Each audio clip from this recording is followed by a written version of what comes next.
हुई हैं और इनमें कोई भी फौजी नहीं है। अभी जो हमारे जो लॉ इन्फोर्समेंट के इदारे हैं या ज़िला इंतजामिया के अफसरान हैं वो मौकों पर जा रहे हैं, वहाँ पर जाके नुकसान का अंदाज़ा लगाया जा रहा है। ये इंडिया की जानिब से पाकिस्तान के मुख्तलिफ इलाकों पे हमले किए गए हैं, किसी भी फौजी इंस्टॉलमेंट पे हमला नहीं किया गया। इंडिया जो प्रोपेगेंडा कर रहा था, इंडिया जो कह रहा था कि हम बदला लेंगे, तो ये बेसिकली इंडिया की जानिब से एक हम जो दिफाई माहिरीन यहाँ पर हैं वो तो सिर्फ यही कह रहे हैं कि ये कोई अच्छा मूव नहीं था। ये सिर्फ जो भारतीय हुकूमत है, जो मोदी सरकार है, वो अपनी सिर्फ पॉइंट स्कोरिंग के लिए, अपनी सियासत को बचाने के लिए उन्होंने ये हरकत की है और उसमें अच्छा खासा नुकसान उठा चुका है इस वक्त इंडिया। क्योंकि उनके जो राफेल तैयारे हैं, राफेल तैयारे के हवाले से इंडिया के जो दिफाई माहिरीन थे वो अपने आप को बड़ा ऊपर रेट कर रहे थे। उनका ये कहना था कि जो राफेल के बाद पाकिस्तान के ऊपर उन्हें फिजाई बर्तरी हासिल हो गई है और राफेल जो है वो फार बेटर है पाकिस्तानी टेक्नोलॉजी से। लेकिन आज रात जो मुठभेड़ हुई है, पाकिस्तान के जवानों ने जिस तरह रिटेलिएट किया है, जिस तरह उनको जवाब दिया है, तो ये उनकी जो अब दावे थे उनकी कली खुल गई है, उनको हजीमत का सामना करना पड़ गया है। अब तो उनके अपना मीडिया, वो मीडिया जो काफी दिनों से जंग का प्रचार कर रहा था, बिल्कुल ऐसा लग रहा था बिल्कुल प्रोफेशनल मीडिया की तरह उनका कंडक्ट नहीं था।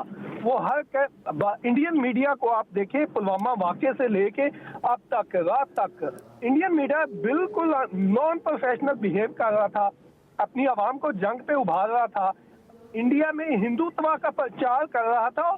सिर्फ प्रचार नहीं था, ये हिंदुत्व का प्रचार जो था वो पुरतशद्दुद था, जो कि मोदी की पॉलिसी है, जो कि बीजेपी की पॉलिसी है, और ये सारा प्रचार किया जा रहा था इंडियन मीडिया की जानिब से। लेकिन आज इंडिया का मीडिया जो है वो अपने हुक्मरानों को, अपनी जो फौज है उनको सवाल उठा रहा है कि राफेल का बड़ा नाम लेते थे, अब राफेल भी पाकिस्तानियों ने राफेल नहीं, राफेल हो गया है, यानी उनकी जो एक नाम निहाद एजेंसी है उसे फेल कर दिया गया है पाकिस्तानी शाहीनों की जानिब से। अब वो राफेल नहीं, राफेल हो गया है, राफेल हो गई है, राफेल हो गई है। राव को ये नहीं पता चल रहा कि वो अपनी हजीमत अब किस तरह छुपाए। देखिए, जो भी वॉरफेयर होती है ना, उसमें इंटेलिजेंस का सबसे बड़ा किरदार होता है। कोई भी जंग जीतने में या जंग को लड़ने में, तो उनकी इंटेलिजेंस बिल्कुल फेल हुई है। अभी जो दिफाई माहिरीन है उनका ये कहना है कि इंडिया की जो इंटेलिजेंस थी वो पिछले मार्के में भी बिल्कुल फेल हुई थी। जब अभिनंदन पकड़ा गया था, उन्होंने मिस कैलकुलेट किया, उन्होंने एडवेंचर किया और उन्हें मुंह की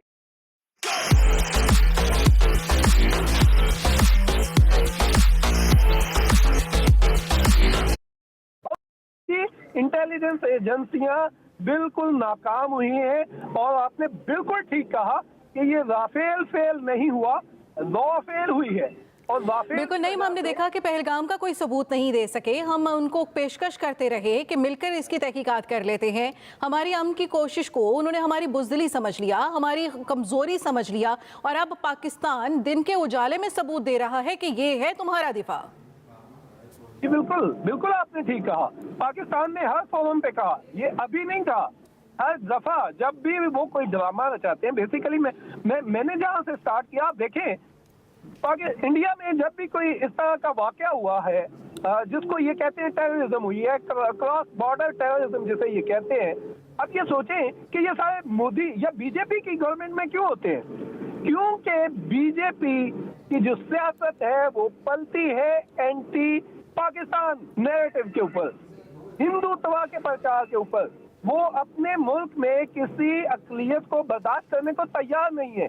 और बीजेपी, आप मोदी का देखें, बैकग्राउंड देखें, इसको क्या कहा जाता है? इसको गुजरात कहा जाता है। सैकड़ों लोगों को, सैकड़ों मुसलमानों को इसने ज़िबा करवाया, उसके बाद अक़लियतों के साथ